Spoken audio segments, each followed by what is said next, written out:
Buenas noches, bienvenidos a un capítulo más que hago para ustedes.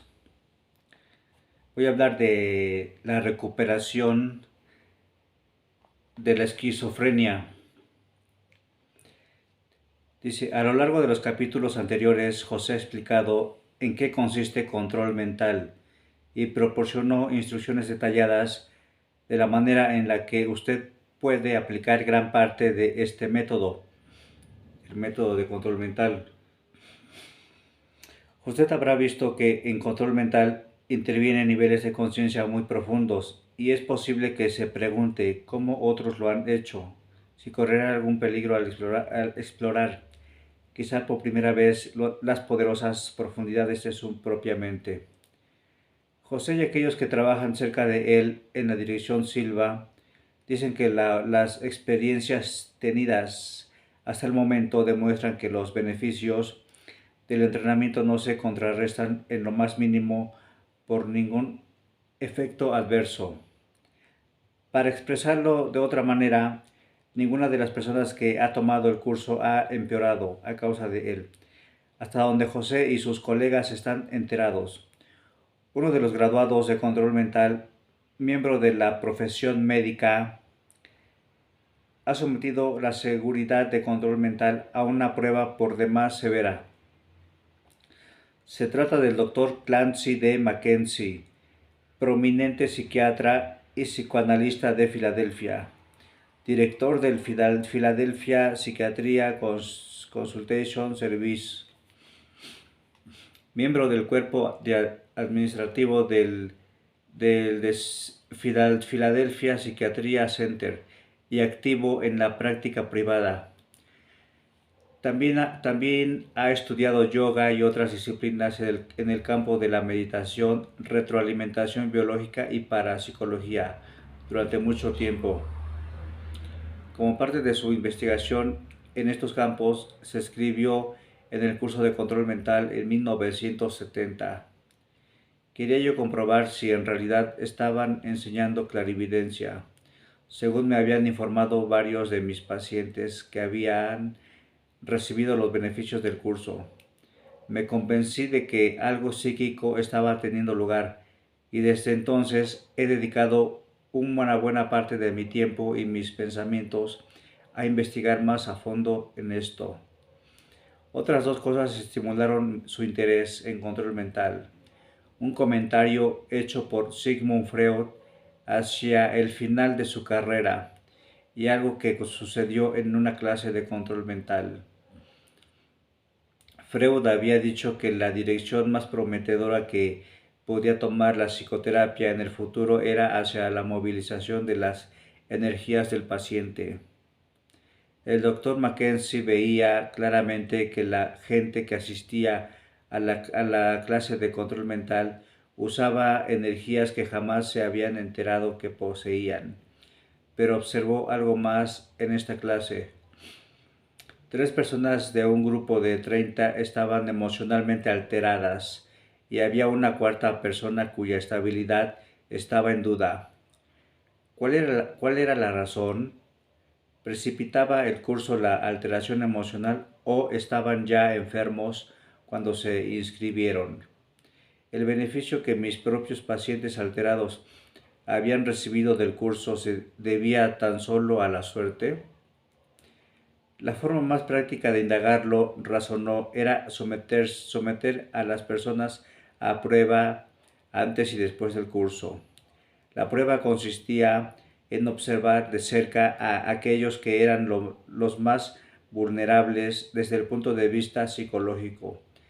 Él y un colega suyo, el doctor Lance S. Wright, profesor de psiquiatría en la Universidad de Pensilvania, comenzaron un estudio a lo largo de los siguientes 4 años y medio.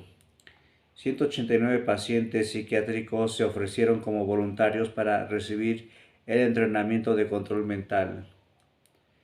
Para hacer las pruebas todavía más rígida, concentraron un estudio aún más detallado en aquellos miembros del grupo que eran psicopáticos, entre paréntesis psicóticos, o que se habían recuperado de la psicosis. Había 75 casos de estos. Por sus observaciones de los efectos benéficos del curso en las personas sanas, los resultados de estas pruebas no constituyeron una sorpresa para el Dr. Mackenzie y el Dr. Wright. Hubo una mejoría uniforme en la salud mental de los pacientes psicopáticos. Para aquellas personas interesadas en el razonamiento estricto y los rígidos controles que guían los estudios científicos, aquí tenemos unos cuantos detalles. De los 75 pacientes del grupo de personas alteradas, 66 eran pacientes del Dr. Mackenzie.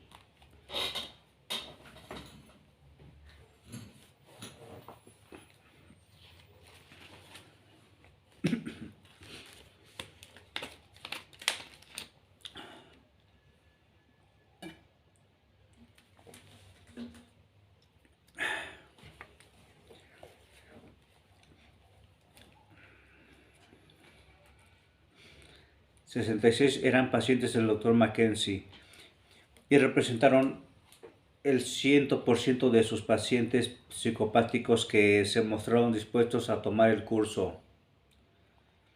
Al principio del estudio, los pacientes fueron enviados con prudencia uno por uno, con objeto de poder controlarlos estrechamente para que no se produjeran efectos nocivos en ellos mismos o en la clase. Asimismo, fueron enviados durante lo que el Dr. Mackenzie describe como periodos de mayor estabilidad. Más adelante, describió que podía mandar a los pacientes durante sus periodos menos estables. 4 de ellos asistieron cuando se encontraban en estado alucinatorio. Aún más tarde se sintió tranquilo para enviar a varios pacientes alterados a la vez, en ocasiones 6 o más. Como parte de su estudio, sometió a prueba a 58 de estos pacientes antes y después del curso para ver qué cambios podría producir. El test, que recibe el nombre de Experimental Word Inventory, consiste en 400 preguntas formuladas para medir la percepción que una persona tiene de la realidad. Se trata de algo parecido al famoso test de las manchas de Rorschach, pero en forma escrita. La diferencia entre los resultados obtenidos antes y después del curso fue impresionante. 36 pacientes mostraron una mejoría sorprendente en sus percepciones de la realidad. 21 permanecieron prácticamente igual y uno mostró un descenso. La persona cuyo resultado mostró un descenso era un individuo catatónico esquizofrénico de 29 años, quien por vez primera en su vida dejó de tomar medicamentos y empezó a salir con chicas. Desde el punto de vista clínico, observó el Dr. Mackenzie, tenía más energía emocional y una perspectiva más optimista después del entrenamiento. No obstante, el hecho de empezar a salir con chicas le provocó un conflicto y él volvió a dar muestras de alteraciones 2 semanas después del curso. No requirió de hospitalización. Desde luego, todos estos pacientes habían estado en psicoterapia, algunos de ellos durante 1 año o más, cosa que brindó al Dr. Mackenzie una oportunidad excelente para observar cuáles eran los cambios clínicos reales que habían tenido lugar después del curso. Aquí tenemos algunos de sus descubrimientos. Un paciente esquizofrénico de 30 años de edad había creído a lo largo de una época anterior en su vida que había recibido órdenes enviadas en forma telepática de asesinar a alguien.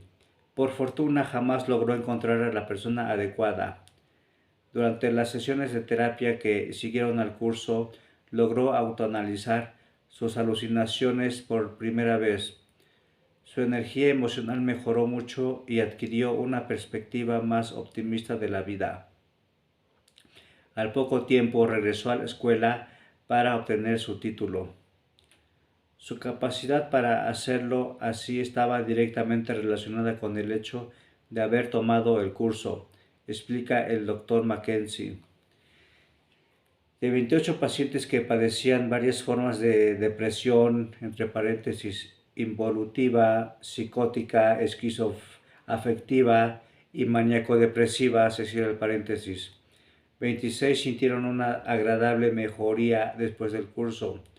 Los otros dos que informaron que se sentían más deprimidos no solamente lograron mejores resultados en el cuestionario, sino que, al igual que los demás, lograron hacer frente a problemas que habían sido incapaces de enfrentar con anterioridad. Una mujer de 21 años de edad estaba decidida a suicidarse y se encontraba en la primera etapa de la psicosis aguda. Le aseguró al Dr. Mackenzie que nada de lo que él pudiera hacer podría ayudarla. De cualquier modo se suicidaría. Él recomendó que ella tomara el curso. Para el final de la semana estaba completamente atónito. Ella reaccionó mejor de lo que lo habían hecho los demás pacientes. Fue una de las remisiones más increíbles que yo jamás había observado. Pues bien, este es el pequeño resumen, el pequeño relato del libro del método Silva, de los médicos americanos que participaron en el método Silva. Y ahora salto al de Maxwell Maltz, psicocibernética de Maxwell Maltz. Ahora voy con este libro.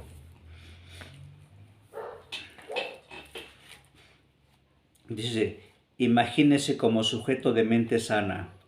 San Francisco. Algunos pacientes mentales pueden mejorar su salud en alto grado y quizá abreviar su estancia en los hospitales si logran imaginarse a sí mismos como personas mentalmente sanas, informan dos psicólogos de la Administración de Veteranos de Los Ángeles. El Dr. Harry M. Grayson y el Dr. Leonard B. Ollinger comunicaron a la Asociación Americana de Psicología que han experimentado esta idea con 45 hombres hospitalizados como neuropsicópatas. Los pacientes fueron invitados a responder en primer lugar a los tests habituales. Enseguida se les rogó que pasasen la prueba por segunda vez y que contestaran a las preguntas como si fueran personas típicas bien adaptadas del exterior. 3/4 partes de ellos mejoraron sus respectivos comportamientos ante los tests, y algunos de los cambios que se operaron en ciertos sujetos, siempre en relación con el mejoramiento de los mismos, resultaron verdaderamente impresionantes, comunicaron los psicólogos. Para que los mencionados pacientes pudiesen responder a las preguntas que se les propusieron como si fueran personas típicas bien adaptadas del exterior, tuvieron que imaginarse tuvieron que imaginarse cómo deberían comportarse las personas bien adaptadas. Tuvieron que figurarse a sí mismos en el desempeño del papel de una persona bien adaptada. Ello, pues, fue lo suficiente para hacerles comportarse como y sentirse como personas bien adaptadas. Por todo ello, pues, podemos comenzar a ver por qué el difunto doctor Albert Edward Wigan llama a la imagen mental que nos hacemos de nosotros mismos la potencia más decisiva que poseemos dentro de nuestro ser. Pues bien, este es el pequeño relato que agregué para el método Silva. para la recuperación de la esquizofrenia. Regáleme un like, suscríbase y nos vemos en un próximo capítulo. Hasta la próxima.